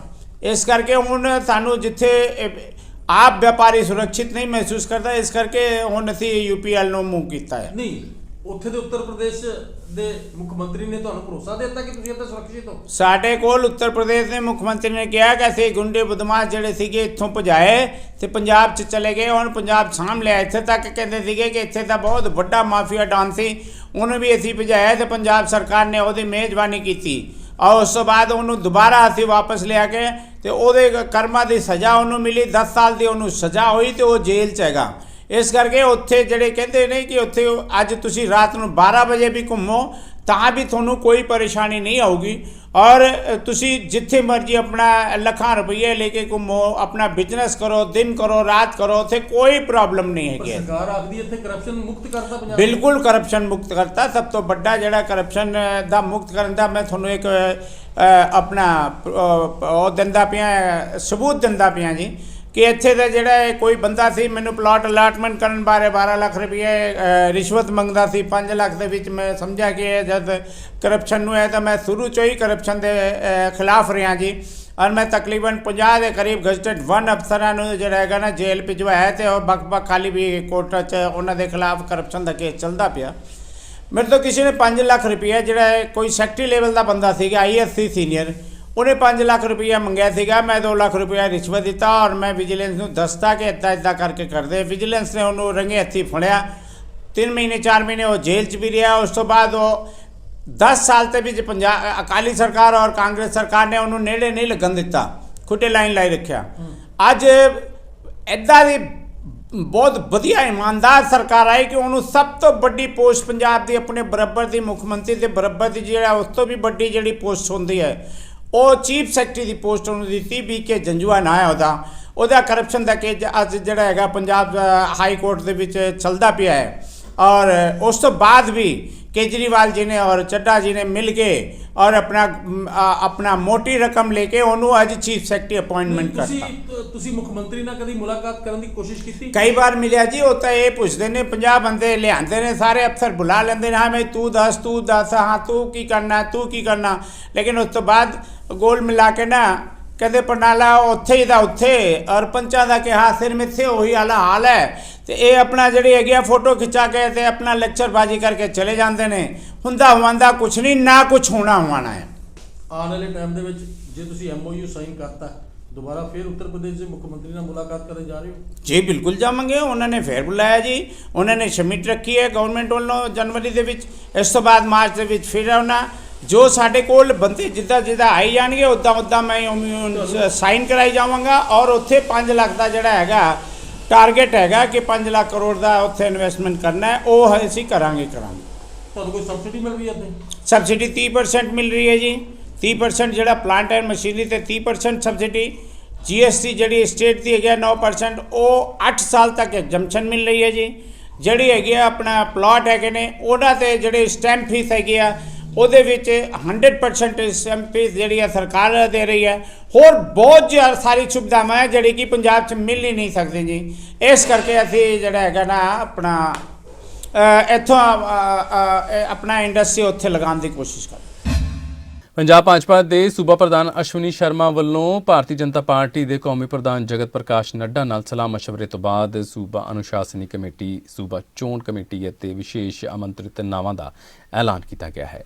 31 ਵਰਕਰਾਂ ਨੂੰ ਜ਼ਿਲ੍ਹਾ ਪ੍ਰਧਾਨ ਦੀ ਜ਼ਿੰਮੇਵਾਰੀ ਸੌਂਪੀ ਗਈ ਹੈ, ਜਿਸ ਅਨੁਸਾਰ ਅੰਮ੍ਰਿਤਸਰ ਦਿਹਾਤੀ ਤੋਂ ਮਨਜੀਤ ਸਿੰਘ ਮੰਨਾ, ਅੰਮ੍ਰਿਤਸਰ ਸ਼ਹਿਰੀ ਤੋਂ ਹਰਵਿੰਦਰ ਸਿੰਘ ਸੰਧੂ, ਬਰਨਾਲਾ ਤੋਂ ਗੁਰਮੀਤ ਸਿੰਘ ਹੰਡਿਆਇਆ, ਬਟਾਲਾ ਤੋਂ ਹਰਸਿਮਰਨ ਸਿੰਘ ਵਾਲੀਆ, ਬਠਿੰਡਾ ਦਿਹਾਤੀ ਤੋਂ ਰਵੀਪ੍ਰੀਤ ਸਿੰਘ ਸਿੱਧੂ, ਬਠਿੰਡਾ ਸ਼ਹਿਰੀ ਤੋਂ ਸਰੂਪ ਚੰਦ ਸਿੰਗਲਾ, ਫਰੀਦਕੋਟ ਤੋਂ ਗਗਨਦੀਪ ਸਿੰਘ ਸੁਖੀਜਾ, ਫਤਿਹਗੜ੍ਹ ਸਾਹਿਬ ਤੋਂ ਦੀਦਾਰ ਸਿੰਘ ਭੱਟੀ, ਫਾਜ਼ਿਲਕਾ ਤੋਂ ਰਕੇਸ਼ ਧੂੜੀਆ, ਫਿਰੋਜ਼ਪੁਰ ਤੋਂ ਅਵਤਾਰ ਸਿੰਘ ਜ਼ੀਰਾ, ਗੁਰਦਾਸਪੁਰ ਤੋਂ ਸ਼ਿਵਵੀਰ ਸਿੰਘ ਰਾਜਨ, ਹੁਸ਼ਿਆਰਪੁਰ ਤੋਂ ਨਿਪੁੰਨ ਸ਼ਰਮਾ ਨੂੰ ਜ਼ਿਲ੍ਹਾ ਪ੍ਰਧਾਨ ਨਿਯੁਕਤ ਕੀਤਾ ਗਿਆ ਹੈ।